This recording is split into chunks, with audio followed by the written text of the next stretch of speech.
This video is on the fundamental theorem of algebra. The fundamental theorem of algebra says that if p of x is a polynomial with a degree of n greater than or equal to 1, then p of x equals 0 has exactly n roots, including multiple and complex roots. In other words, the degree, that is the value of the largest exponent, tells you how many roots that the polynomial has. This includes real roots, both rational and irrational, imaginary and repeated roots. So for example, the equation x to the fourth plus 3x cubed plus x squared minus 3x minus 2 equals 0 has 4 roots because its degree is 4. That's the value of the largest exponent. So here's a graph of what that function looks like.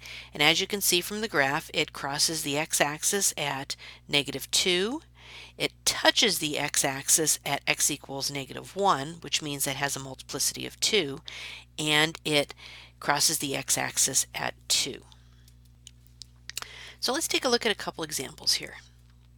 We need to find all of the zeros of each function, and I give you a little bit of a hint or how we're going to start each one of these.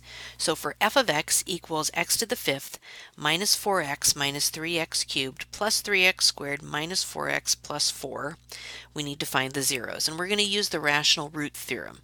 Recall that tells me what the possible rational roots are by finding p over q.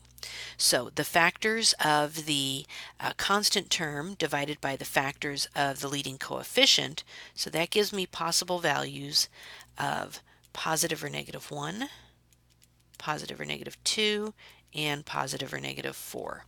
And to make this a little bit quicker, I'm going to go ahead and check these out on my calculator. So bringing up my HP prime and going to function, and I've put that function into here, and let's go ahead and try some of those numbers. So again, I have my table set up so that I can input the values that I want. So let's test 1, and 1 is indeed a possible root. Let's try -1. -1 is not. Let's try 2. 2 is. -2, great. -2. And what else do we have? 4. 4 is not, and -4. So I have actual zeros at 1, 2, and -2. So x is equal to 1, 2, and -2. Now, the fundamental theorem of algebra says that since this is a quintic function, the degree is 5, I have to have 5 roots. But I only see, and actually maybe we'll go back and let's take a look at what the graph of this looks like. So I can see that here's -2, here's +1, here's +2, but I don't see that there are any other roots, and in fact there's something kind of funky going on right here. So my guess is I probably have some imaginary roots. So how am I going to find those? Well, I know that these are actual zeros, so I can go ahead and use synthetic division. And I'm getting pretty good at synthetic division because it is pretty easy. So let's start with our first one of 1, and let's list our coefficients. 1, -1, -3, 3, -4, and 4. And bring down the 1. 1 times 1 is 1. That gives me 0, 0, -3, -3, 0, 0, -4, -4, 0. Okay, so that means that when I divide this polynomial by x minus 1, I would get x to the fourth minus 3x squared minus 4. Let's do synthetic division now using our second root, which is 2. And I'm just going to use those right there. And remember, I don't have to worry about this because that was my remainder.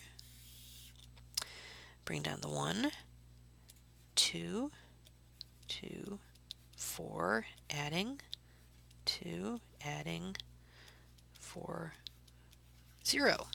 Okay, so that's going to give me something with an x to the third minus 2x squared, or I'm sorry, plus 2x squared plus x plus 2, and then let's divide that by our third root, which is -2. It's going to be -2, 0, 0, 1, -2, 0. Okay, so that's going to give me, so this gave me an x to the fourth, this gave me an x to the third, this is going to give me x squared. So this turns into x squared plus 0x plus 1. And when I say that that is equal to 0, and subtracting 1 on both sides, that's going to give me my roots x is equal to plus or minus I. So there are my other two roots. So I have 3 rational roots at 1, 2, and negative 2, and 2 imaginary roots at plus or minus I, which probably explains why there was something a little funky going on in the graph kind of right around here. Okay, let's take a look at our next example. And this one is, whoops, f of x equals x cubed minus 3x squared plus x minus 3, and this one we're going to factor by grouping. So let's try that. So I have x cubed minus 3x squared, group those, plus x minus 3 is equal to 0. I can factor out an x squared, and that leaves me x minus 3. And I can factor a 1 out, and that leaves me with an x minus 3. And then factoring an x minus 3 out of each of those leaves me x minus 3 times x squared plus 1. So x minus 3 equals 0. X squared plus 1 equals 0. So x is equal to 3. And as we saw in the previous example, subtracting 1 and taking the square root, x is equal to plus or minus I. So this polynomial, this makes sense. It's a cubic function, so it's going to have, fundamental theorem of algebra says it has to have 3 roots, so I have 1 real and 2 imaginary. And for my last example here, I have f of x equals x to the fourth plus 3x minus 7x squared minus 9x minus 11, and I'm going to graph this to find some real roots. So I'm not going to take the time to do it on the calculator, but I have gone ahead and graphed this, and from my calculator I found that I have real roots at x equals plus or minus 3. So x equals positive 3 and x equals negative 3. And those are 2 real rational roots, but the fundamental theorem of algebra says that I have to have 4. So let's see if I have any irrational roots or imaginary roots. So in order to figure out what polynomial I'm left with, I'm going to use synthetic division twice. And you could start with negative 3, but I'm going to start with positive 3. And listing the coefficients. And dividing.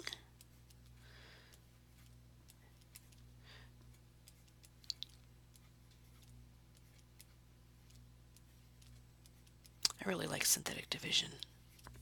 There we go. And then let's use our other root, real rational root of negative 3. And negative 3 gives me 1. Negative 3 gives me 2. Negative 6, and that's my remainder. So I started with a degree 4, and then I got a third degree, so this is going to be a second degree, so this is going to be x squared plus x plus 2 is equal to 0, and that is not factorable, so I'm going to have to use the quadratic formula on that. So x is equal to the opposite of b, plus or minus the square root of b squared minus 4 times a, which is 1 times c, all over 2a, or x is equal to negative 1 plus or minus, I like it when there's small numbers, 1 minus 8 gives me negative 7 over 2, so it looks like I'm going to have 2 imaginary roots. So x is equal to negative 1 plus or minus I times the square root of 7 over 2. So for this function I had 2 real rational roots, 3 and negative 3, and 2 imaginary roots, negative 1 plus or minus I squared of 7 all over 2. So in this video, we took a look at the fundamental theorem of algebra that says the degree of a polynomial function tells you how many roots or zeros it's going to have. So if it is a cubic function, it's going to have 3 roots or zeros. If it's a quintic, it's going to have 5. And then we looked at several methods for finding what those real, either rational or irrational, and possible imaginary roots are.